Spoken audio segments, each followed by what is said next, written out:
Buenas, buenas. ¿Cómo les va? Otro sábado más. ¿Todo bien?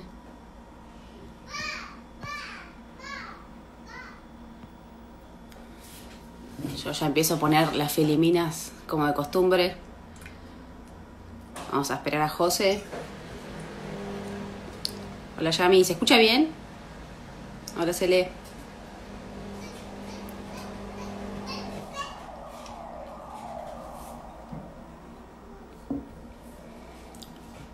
Hola, Isa. ¿Cómo andás?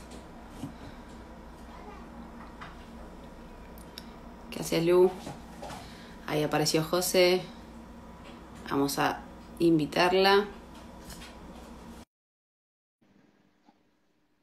Buenísimo que se escuche bien. Ahí estamos. Hola, José, ¿me escuchás? Hola, bárbaro. ¿Vos? Qué bueno. Bien, bien, bien. Sí, perfecto. Bueno, para que te iba a presentar primero. Así las que se van Bueno. uniendo te van a conocer. José, la grosa de José, Josefina Pérez Berbain, es fonoaudióloga, neurolingüística, sí, con esta orientación. Trabaja todavía en el Hospital Italiano, en el sector de, bueno, ya nos va a contar el sector del lenguaje, quizás en algún otro, que yo me perdí, pero trabajamos juntas muchos años, unos 4 años por lo menos, así que la invité para que nos cuente los aspectos del lenguaje que son tan importantes que como psicopedagogos conozcamos, porque justamente a veces nos cuesta interpretar alguna evaluación, que también vamos a hablar del tema de la evaluación neurolingüística.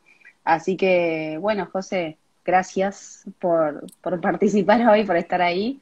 Y te escuchamos. Yo puse algunas filiminas como temas disparadores, pero si querés agregar algo que no dije de tu formación, No, no, está bienvenida. bien. Bueno, genial, gracias por convocarme. Wow, son un montón. Tranqui, que son todas Em, copadas, son todas muy buena onda. Genial. La idea era un poco, lo que me planteaba Meli era hablar acerca de los aspectos del lenguaje, cómo interpretarlos en un informe cuando reciben un informe de algún paciente quizás, y, y bueno, pensar un poco cómo es el enfoque que tenemos para las evaluaciones neurolingüísticas. En general lo dividimos, por lo menos en el hospital italiano y bueno, en varios otros lugares, pero lo dividimos en aspectos. Y está el aspecto fonético-fonológico, que tiene que ver con la pronunciación, con los fonemas, qué fonemas puede decir, si tiene alguna característica peculiar en su voz. También si hay difluencia o tartamudez es algo que vamos a describir en este aspecto. Bien, Muchas veces hablamos de los procesos fonológicos de simplificación y ahí nos ponemos un poco más técnicas, que es un poco difícil de leer. Tiene que ver con procesos que usan los nenes más chiquitos en su desarrollo normal, típico, y que a medida que va pasando el tiempo, algunos procesos se van eliminando en cuanto a su uso y bueno, es algo que describimos generalmente en este aspecto, además de qué fonemas usa y cuáles no.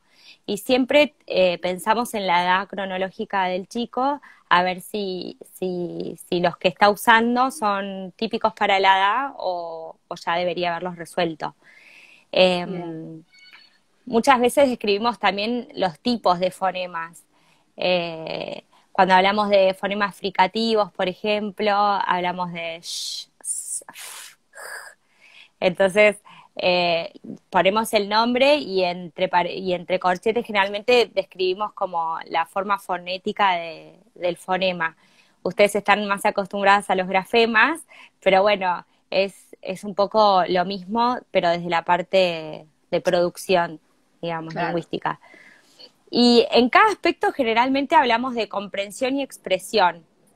En el aspecto fonético-fonológico, que uno tiende a pensar que es más expresivo, también evaluamos un poco la comprensión desde la discriminación auditiva. Si el chico puede discriminar auditivamente fonemas que son similares, entonces le damos pares de palabras o de pseudopalabras que se diferencian quizás en un solo fonema para ver si lo pueden diferenciar, si sabe que son diferentes o si los escucha como iguales. Entonces, todas estas cosas son cosas que analizamos en el aspecto fonético-fonológico. Así como rutina y como lo que tomamos siempre es un barrido fonológico, que es repetición de palabras en general y de sílabas. Bien. Después, bueno, si el motivo de consulta tiene que ver con tartamudez o difluencia, tomamos muestras de lenguaje espontáneo y lo analizamos con otro test. Pero en general es eso en el aspecto fonológico. Y también analizamos la calidad de la voz, si tiene difonía, si en cuanto al uso pragmático también, si la prosodia es adecuada. Claro. Eso así como en general en el aspecto fonético-fonológico. No sé si hay alguna pregunta de este aspecto. Yo mientras ellas escriben o se les ocurre, algunas se van uniendo ahora, te quería preguntar por ahí porque a veces no nos queda claro como psicopedagogas, ¿no? ¿Cuándo derivar o si es necesario derivar cuando el chico habla mal, en relación a este aspecto, ¿no? Fonético, fonológico, que por ahí, bueno, tiene 3 años, igual hay muchas colegas, y esto súper orgullosa lo digo, que ya han empezado a comprender ciertos aspectos del lenguaje y derivan. Pero también nos queda esta parte todavía del pediatra, que el pediatra le dice a la madre que ya va a hablar, esto típico y característico, que todavía sigue sucediendo actualmente, pero quizás ¿a qué edad puede iniciar un tratamiento un niño que tenga ciertas dificultades fonéticas, fonológicas? Si hay algo estimativo, a ver, en reglas generales, ¿no? Como para tener una noción, che, capaz lo mando con 2 años y medio o todavía no consulto la fono, ¿no? Porque está esto de esperar. Claro. No, en general, por ejemplo, sí, así como determinante, a los 6 años ya debería estar completo todo el repertorio fonético-fonológico, no debería haber ni fonemas faltantes ni uso de procesos fonológicos de simplificación. Y sí pueden consultar desde los 2 años también, o sea, cuando empiezan a aparecer las primeras palabras. También pasa que hay veces que los chicos no hablan Claro, esto de esperar no está bueno porque lo que podemos determinar con una evaluación neurolingüística es si ese chico de 2 años que no habla, si tiene adecuada comprensión, hablamos de condición de hablante tardío. Un niño claro, con condición de hablante tardío es un chico que hasta los 3 años y medio tiene dificultades en la expresión del lenguaje y la parte comprensiva, receptiva, estaría adecuada para la edad. Entonces, generalmente trabajamos con pautas de estimulación del lenguaje y de la comunicación con los papás y se hace un seguimiento corto de 3, 4 meses, se hace una reevaluación y se va haciendo un seguimiento para ver cómo evoluciona. claro. Y hasta los 3 años y medio, o sea, a los 3 años y medio la dificultad expresiva sigue, ahí sí ingresa a tratamiento. Y Claro. también podemos determinar quizás en la evaluación que me dicen, no, solo no habla, pero entiende perfecto. Bueno, muchas veces en las pruebas formales que están estandarizadas, quizás vemos que la comprensión estaba bastante bien, pero tiene ciertas dificultades, entonces está bueno trabajarlo en un tratamiento. Claro, perfecto, súper claro. Ahí Lu decía, bueno, que muchas veces se escuchan más al pediatra, eso es real también, ¿no? Muchos padres, y esto no lo juzgo porque tampoco sé que Lu lo hace, porque la conozco, pero queda como el padre que no conoce, bueno, se queda que si el pediatra le dice que está bien y que hay que esperar, y ya va a hablar, y bueno, entonces ahí el padre viene a la consulta y te dice, es que yo también hablé tarde, o no, o esta cuestión que empiezan también a hacer como van hilando y quizás en realidad era una dificultad en ese momento que no se trató. Sí, por eso es muy importante también trabajar interdisciplinariamente con los pediatras y poder Mm, comunicarnos con ellos cuando lo necesitamos o si la mamá tiene ciertas dudas o el pediatra mismo a veces consulta o nosotras necesitamos consultar con el pediatra para ver si hacemos otra derivación. Eso también es muy importante. perfecto. Silvana comenta que los médicos de la ciudad, no sé de dónde será, que cuando detectan algo llamativo lo derivan a estimulación temprana del desarrollo infantil.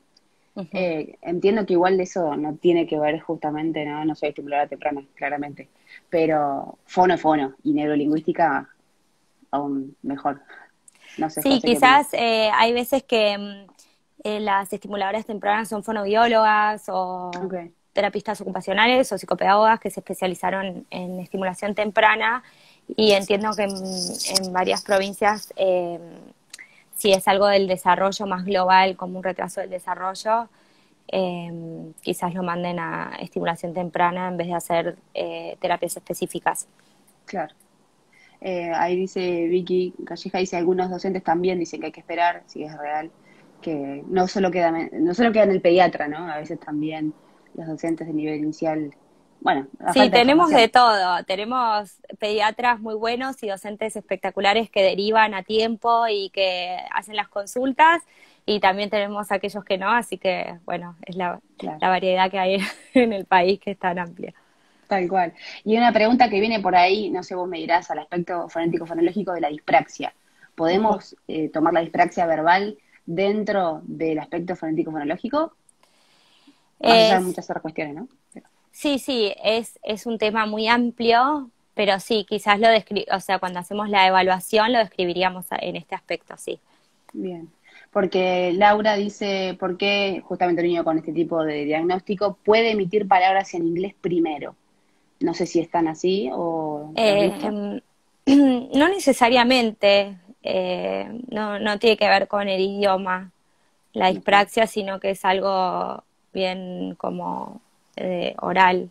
claro, del No tiene que motor. ver con el idioma en sí. Ok, perfecto. Y Pato pregunta, ¿depende del crecimiento de los dientes? Algo de esto de aspecto. No necesariamente. No necesariamente. Sí, sí. A ver, si es un chico que tiene sigmatismo interdental, es decir, que hace ceseo, Ujú, quizás si no tiene los incisivos, le cueste como meter la lengua y no sacarla. claro, Pero en general, muchas veces también me preguntan si tiene la lengua corta, cuánto influye.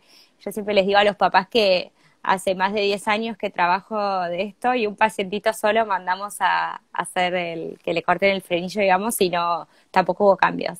En claro. general, las lenguas como trabajadas llegan a los puntos altos, que es lo que no lograría con un frenillo corto, y se hace más funcional. Claro, perfecto. Bueno, la dispraxia, ¿qué es? Tiene que ver con dificultades específicamente en las praxias, que la praxia es lo motor. A veces, porque preguntaban ahí qué es dispraxia, también es un espacio de TEO, ¿no? Que el sábado próximo vamos a convocar a un ateo también para hablar de interacción sensorial, que es muy interesante. Así que bueno, hablaremos de eso después el sábado que viene. Bueno, José, aspecto morfosintáctico, ¿sería el segundo? ¿Está bien? Bueno, sí. El aspecto morfosintáctico tiene que ver más con lo gramatical, con cómo usa los verbos, cómo deriva sustantivos, qué tipo de oraciones usa, si usa oraciones simples, complejas, si tiene concordancia de género y número, por ejemplo, los abuelos. eh, y, y bueno, acá lo que tomamos generalmente como pruebas formales, por lo menos en el hospital usamos mucho el ITPA, que Ujú. es el test Illinois, y el subtest que usamos se llama integración gramatical. Hay otros test y otras pruebas que podemos tomar, que son, por ejemplo, el SELF. El SELF tiene varios subtests que tomamos también, pero en general usamos ese. Y hacemos también un análisis como más cualitativo. Claro, perfecto. Acá Lina pregunta, dice, tengo mi hijo que tuvo que ser operado del frenillo sublingual y sigue tratamiento hoy con 5 años, empezó a los 3 y medio Ujú. por insistencia mía y mejoró 1000, dice, pero aún no pronuncia perfecto. Hoy tiene cinco Buenísimo. años. Sí, quizás eso que hablaba de hacer que la lengua sea más funcional, no sé cuán cortita la tenía y qué errores fonológicos tiene, qué errores fonéticos fonológicos comete, pero bueno, si todavía no está adecuado para su edad, está bien que continúe con el tratamiento. Perfecto. Y José, para ir hilando los aspectos, podríamos decir que si un niño tiene dificultades en el primer aspecto que nombrábamos recién, fonético-fonológico, es decir, que ciertas palabras no las reproduce como debería, ¿no? Como para hacerlo más sintético y no tan teórico, Ujú. tendría entonces dificultades después para expresarse en el aspecto morfosintáctico, o sea, es decir, impacta en consecuencia. Buena pregunta. Sí, muchas veces impacta, sobre todo cuando el lenguaje es ininteligible, o cuando las palabras, pasa que las palabras funcionales o los conectores y los artículos y demás los tienden a omitir porque no tienen peso semántico, entonces como eh, les cuesta también en la pronunciación, se empieza a ver afectado el aspecto morfosintáctico. Por ejemplo, si todavía no puede decir la S de forma inversa, como se usan los plurales, uno puede decir, bueno, no tiene concordancia de número y quizás es un error fonológico que todavía no puede pronunciar la S de esa forma en sílabas inversas. Claro, claro, y se lo toma como entiende perfectamente. Después preguntan, yo te voy leyendo en función de, para no perder los aspectos del lenguaje, va a quedar grabado, si alguno preguntaba por ahí si queda grabado, si hay dos tipos de difluencias, orgánica y emocional, bueno, eso quizás es un tema, ¿no? Que es lo Sí, que que tiene que ver. amerita todo otro vivo. Sí. Eh, sí, en general la difluencia no hablamos de, o sea, hay un tipo de difluencia psicógena, pero que no es tan típica. La difluencia que conocemos en general o sea, tenemos distintos tipos, porque también tenés difluencias por lesión, por eso orgánica, pero en general es como de funcionamiento. Claro. Pero bueno, sí, amerita todo otro vivo Otro, hablar sí, de sí, sí, diflus, solo para hablar de eso, sí, de seguro. Me imaginé, aparte tartamudez, porque sí. te especializas mucho en eso, así que está Sí. bueno como otro espacio. También preguntan si las dislalias entrarían en errores fonéticos fonológicos. Sí, la dislalia, así como nombre, es un nombre Ya quizás más no, antiguo que no se usa mm, tanto, como que quedó, se claro, refiere a trastornos fonéticos, como que no tenga algún fonema, por ejemplo, el sigmatismo interdental que les decía que es el ceseo, o el rotacismo que es que no tenga la R, cuando son fonemas puntuales que no tiene la ausencia de fonema, se le llamaba dislalia, hoy le decimos trastorno fonético. bien, perfecto. Hablamos de fonético cuando es solo el error en cuanto a la producción de un fonema específico o de varios, y hablamos de fonológico cuando está afectado, o en realidad trastorno fonológico, si está afectado el uso de los fonemas en el contexto de la palabra. Porque Bien, quizás un chico puede decir la R suave, pero cuando tiene que decir pera, dice peda, por ejemplo. claro, Eso es un trastorno fonológico, porque el fonema lo tiene, entonces no es fonético. claro, perfecto, genial. Bueno, no sé, Pato, que ha preguntado si puede estar relacionado con una sordera, pero no sé a cuál se refería, si habría preguntado algo más, o a vos te Supongo que suena. debe tener que ver con lo fonológico, con la producción. Sí, o sea, podemos tener dificultades en la producción, o sea, en la parte fonético-fonológica por dificultades auditivas, pero generalmente el perfil de la producción es bien característico y bien distinto al trastorno fonético-fonológico. Bien, No, se nota más en cuanto a a la calidad de la voz y demás. perfecto. Bien, ¿este aspecto ya estaría, José? Yo no ¿Vale? te quiero. El tercero. Bueno, el aspecto léxico-semántico tiene que ver con el vocabulario, que es lo léxico, todo lo que es lexical es vocabulario, y lo semántico, cómo relaciona el conocimiento del mundo y el vocabulario que tiene. Siempre hablamos entonces de comprensión y expresión en cada aspecto. Acá nosotros evaluamos el vocabulario comprensivo y expresivo. El vocabulario comprensivo generalmente lo evaluamos con el test Peabody 3 y el vocabulario expresivo con el Gardner. Ambos test tienen una media de 100. Entonces nosotros en la evaluación, además de escribir la edad que nos da el test como resultado, describimos la puntuación estándar, que es una medida que nos da el test, y en general la media del test es 100 con un desvío típico de 15. Esto quiere decir que por arriba y por abajo de 15 en 100 sería el funcionamiento adecuado, ¿sí? Perfecto. Entonces, eso en cuanto al vocabulario, que es palabra aislada, ¿sí? En comprensión, generalmente son 4 imágenes y uno le dice una palabra y él chico tiene que seleccionar la palabra que decimos y en el expresivo le mostramos una imagen y la tiene que nominar.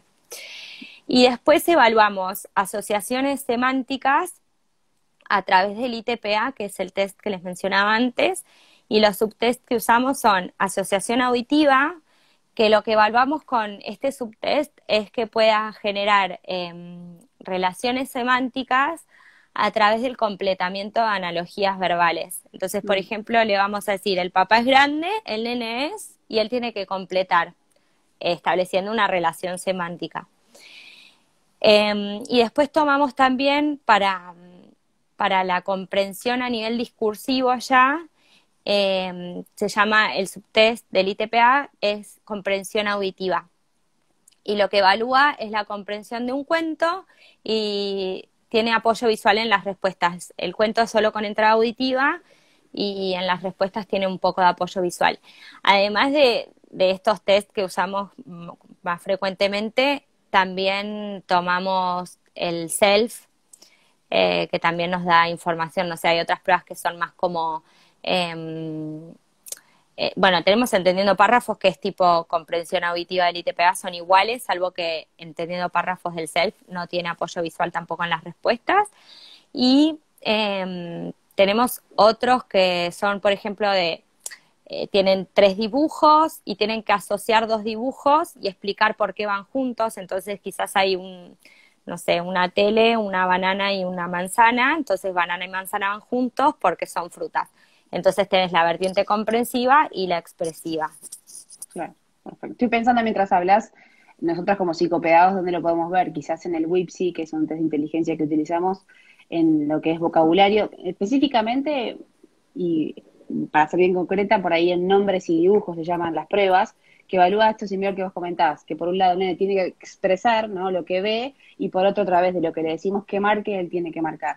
Digo, esto que por ahí nos pasa, o a veces veo en las supervisiones, que cuando da bajo estos niveles hablo del WIPSI, pero como el niño habla, o bueno, tiene cierto vocabulario, no se lo deriva. Y en realidad cuando uno ve en los subtest de información o de comprensión, vuelvo a WIPSI o WISC, te das cuenta que sí, tiene vocabulario, pero le cuesta comprender y evocar la respuesta que vos le estás pidiendo, ¿no? Cuando le pedís Claro, que defina muchas algo. veces, totalmente, muchas veces nos pasa que como que está todo bien porque tiene el nivel de vocabulario del WIPSI bien, y no, porque muchas veces tiene un buen nivel, valga la redundancia, a nivel de palabra, pero a nivel oracional ya pierde, o a nivel Claro, discursivo ya pierde información.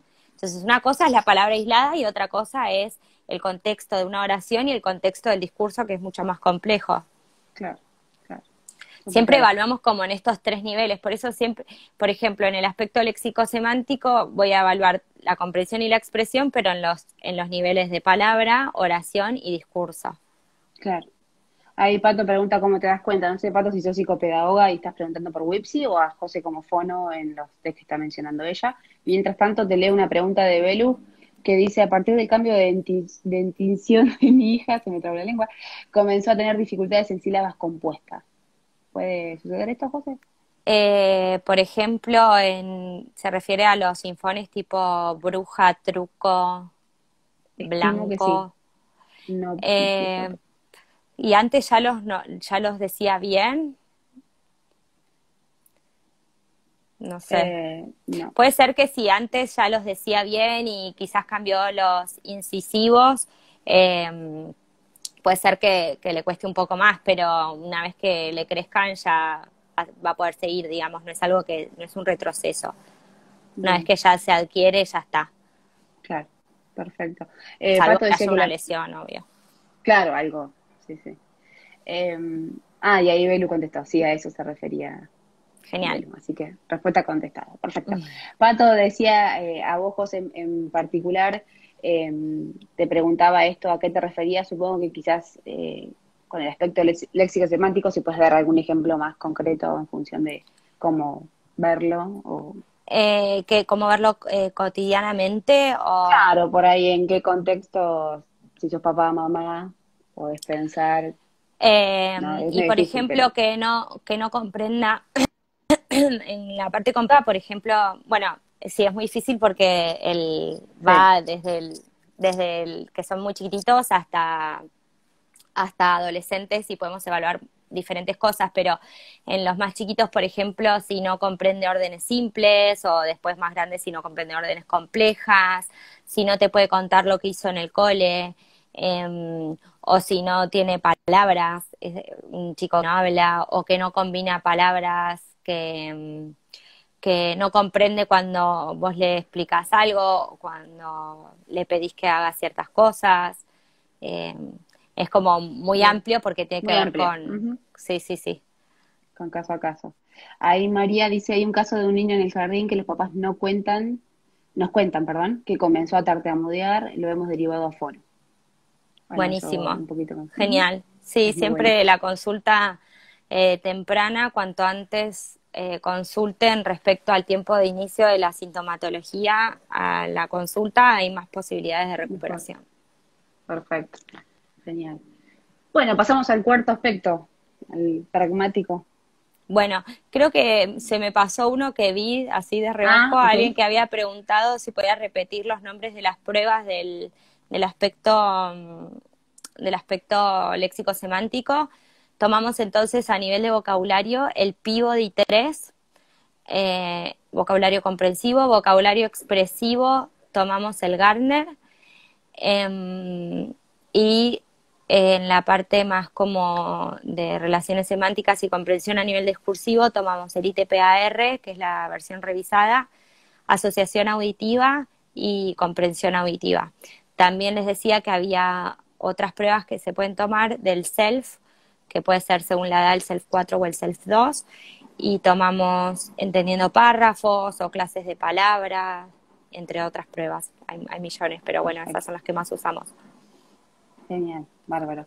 Después vamos a pasar un contacto tuyo, José, que están preguntando ahí, Pato, así que después Bueno, lo mandamos. Bueno, seguimos con bueno, este. el aspecto pragmático, ok. El aspecto pragmático se refiere al uso del lenguaje. ¿Por qué usamos el lenguaje? Tiene que ver con la comunicación, si lo está utilizando con fines comunicativos, hablamos de intención comunicativa, de iniciativa verbal, si un chico inicia a comunicarse, si tiene intención de comunicarse, si puede sostener la mirada en una interacción, si es más focalizada hacia los objetos o hacia el interlocutor. Eh, en los más chiquititos evaluamos sobre todo esto porque son en pleno desarrollo, es lo que más podemos ver. En los más grandes ya en general está establecido, salvo que haya algún problema o algún diagnóstico como autismo, por ejemplo. Claro, eso pensaba. Pero en los más chiquitos muchas veces impresiona tipo TEA o tipo autismo y hablamos quizás de una desorganización pragmática que hay que como restablecer rutinas y un montón de cuestiones en el uso del lenguaje en casa y quizás como modelando eso vemos cambios, si ya vemos cambios es como que sale el diagnóstico, ¿no? Claro, Pero hablamos por ejemplo, describimos cómo juega, con todo lo que tiene que ver con la comunicación. claro. Bien, de hecho, cuando nombrabas TEA, a veces nos llegan como estos aspectos del lenguaje afectados en TEA. Tiene un trastorno del lenguaje semántico pragmático, ¿no? Esta dificultad que tienen para usar el lenguaje en un contexto social esperable, ¿no? Quizás te están hablando todo el tiempo de los dinosaurios, sin tener en Claro. cuenta el interlocutor, o sea, sin tener en cuenta que el otro quizás no le interesa ahora escuchar eso, sino otra cuestión. Quizás tenga que ver algo de esto, José. Sí, totalmente. Eso es uso del lenguaje exclusivamente. Muchas veces también analizamos si puede seguir un tópico conversacional, que es esto que decís vos. Claro, Muchas veces estamos en una conversación y de repente vuelven de nuevo con los dinosaurios, por ejemplo, y claro, vuelve, siempre va como llevando para un lado y para el otro el discurso sin una continuidad como lógica. Hablamos de cohesión y coherencia también. Estos claro, chicos que muchas veces nos dicen, no, porque Juanita me trajo un regalo. ¿Y quién es Juanita? Como no te introducen claro. de quién te están hablando. Esto tiene que ver también con uso lingüístico y con tener en cuenta lo que sabe el otro respecto a lo que uno está contando. Perfecto. Ahí preguntan, ¿a los 4 años ya deberían tener el habla completamente comprensible? Entiendo desde En lo cuanto articulatorio. en cuanto a la producción, sí, tendrían que ser bastante inteligibles, pero bueno, repito que a los 6 años recién está completo el repertorio. Sí, a los 4 ya la inteligibilidad debería estar en, no sé, 80% de inteligible. Pero Bien, a los 6 años recién se termina de completar el repertorio, sobre todo con la adquisición de las vibrantes múltiples, que son las famosas Rs y Rs. perfecto.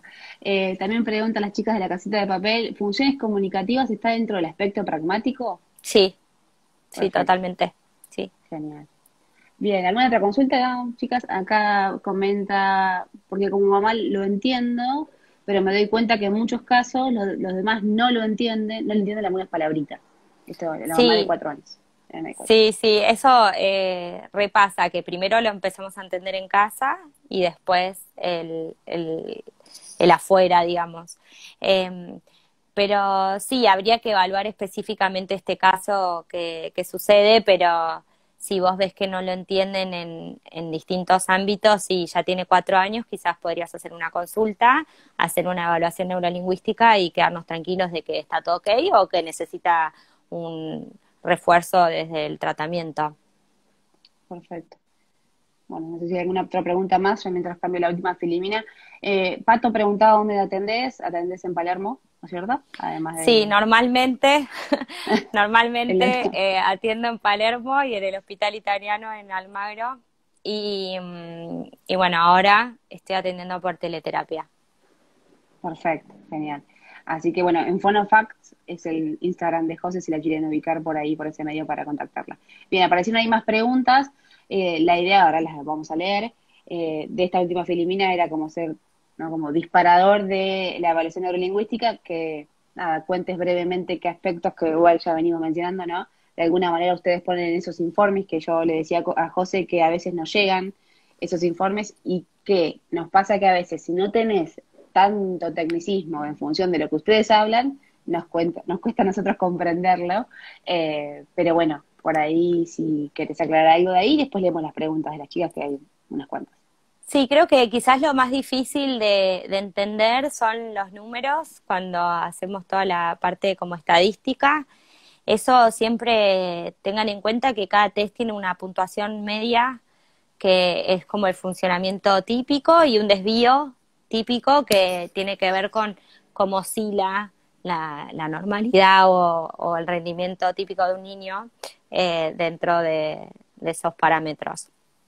Eh, Perfecto, Siempre nosotros ponemos si un test nos dio, por ejemplo, 95, después vamos a aclarar que la puntuación de ese test media es 100 con un desvío típico de 15. Entonces yo ya sé que 95 está dentro de los parámetros de normalidad, dentro del promedio, digamos. bien, También aclaro que todas estas pruebas están estandarizadas afuera, no contamos con pruebas estandarizadas acá en Argentina, así que nos basamos con estas pruebas que están estandarizadas en habla hispana, pero no específicamente en nuestra población.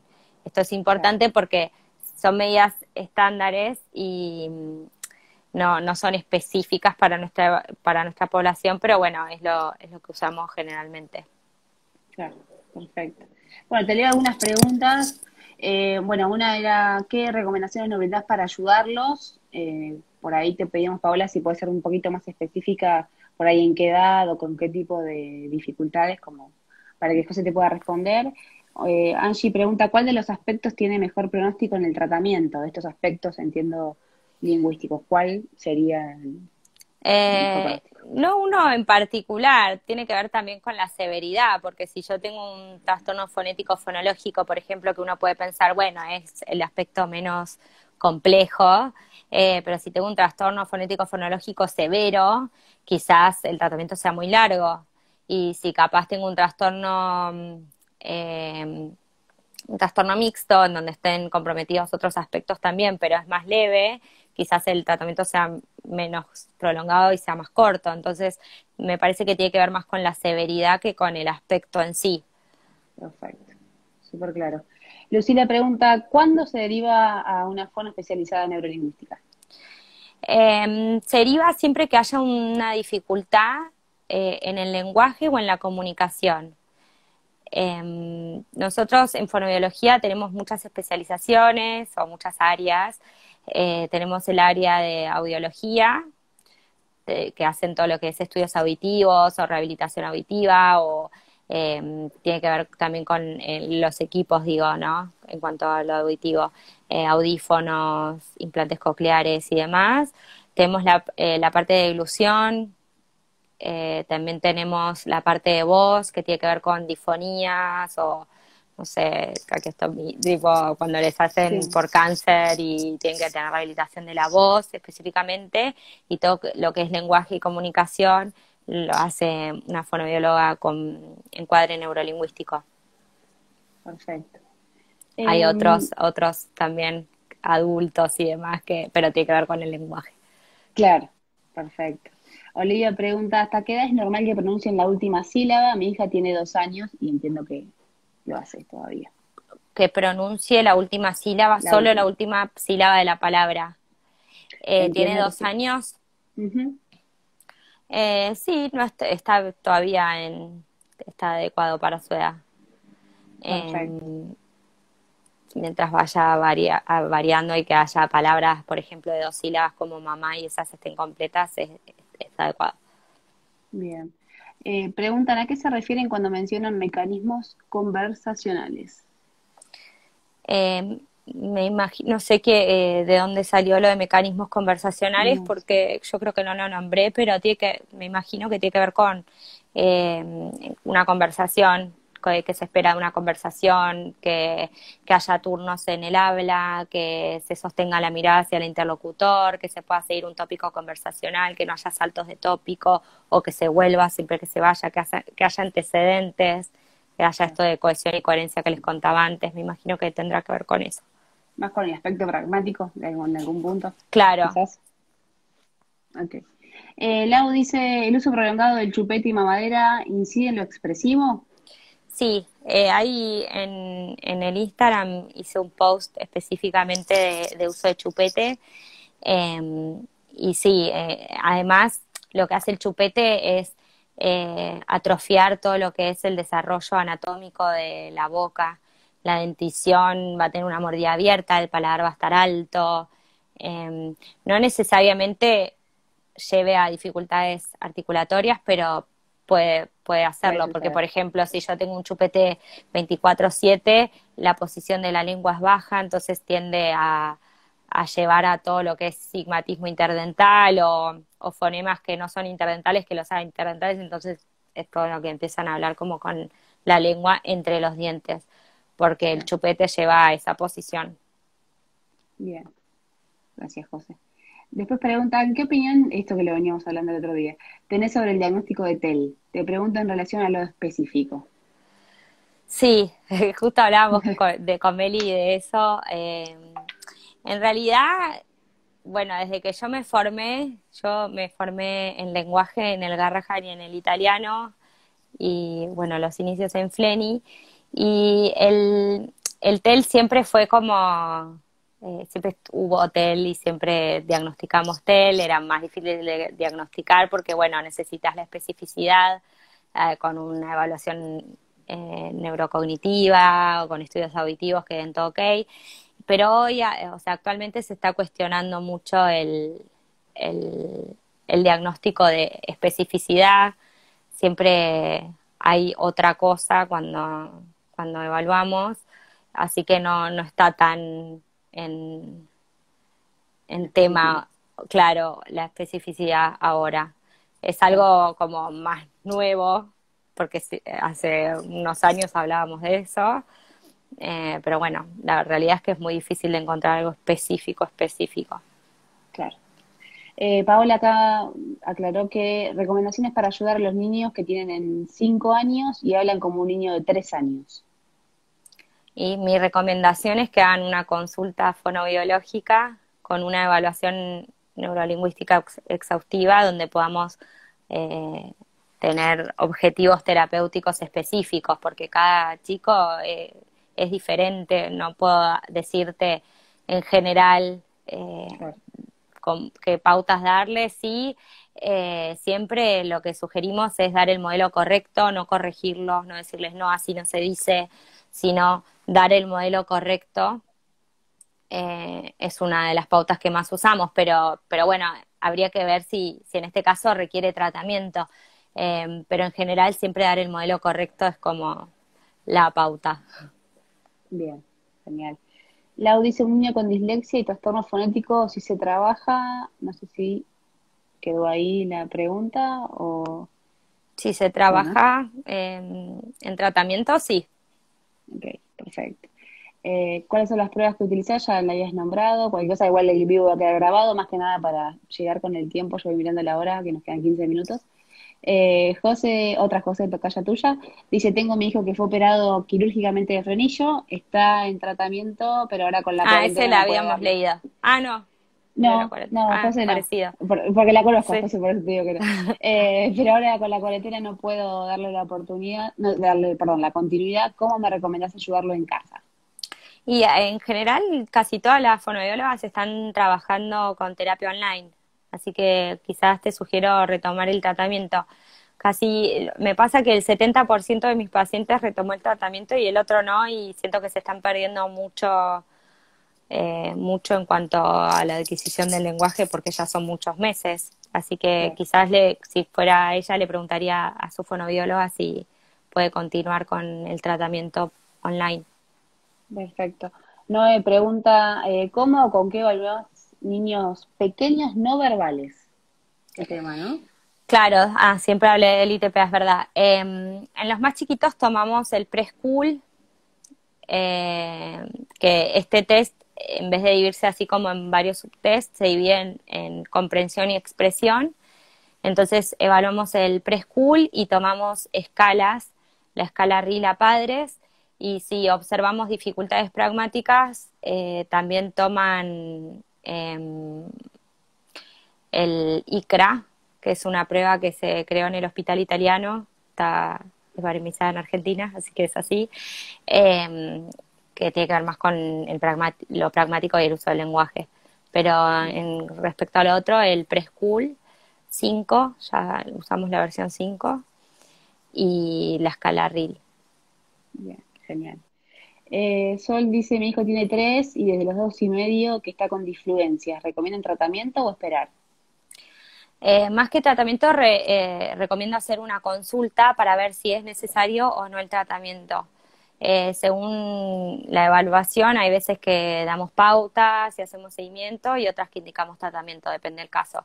Pero sí te sugiero una evaluación con una especialista en disfluencia, Como vos. como yo. José es No, pero sí, de verdad, es necesario. ¿Las fonos trabajan con la comunicación modal? Sí, sí, claro. No todas, Bien, pero sí.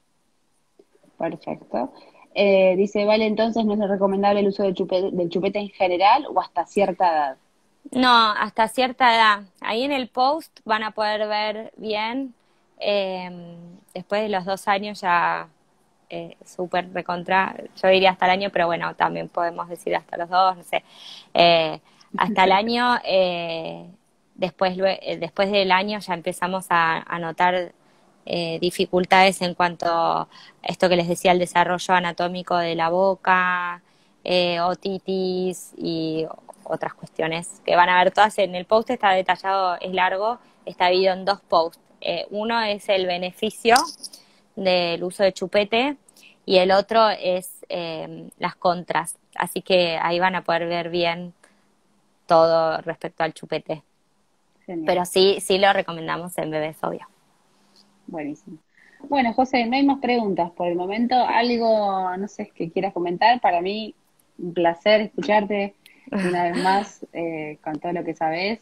Y bueno, nada, no hay Gracias, preguntas no, por ahora, gracias, pero y a mí me encanta esto que teníamos con Meli, por ejemplo, que está buenísimo y se lo sugiero a todas las psicopedagogas que puedan trabajar en interdisciplina y comunicarse y preguntar cuando lo necesiten al otro. Lo mismo me pasa a mí, 1000 veces le pregunto a Meli cosas de psicopedagogía y como esta interacción y esta ida y vuelta entre los terapeutas es muy importante para el desarrollo de los chicos en cuanto a sus tratamientos. Así que eso está Tal cual. buenísimo y lo súper sugiero. Sí, gracias, José. Así que Gracias a bueno, vos. nos vemos en una próxima por ahí, ¿no? ¿Quién Dale, dice? obvio, cuando quieran. Un beso a todas. Un beso, José, Gracias. grande. Besos. Adiós. Gracias. Chao, Chau, chao. chau.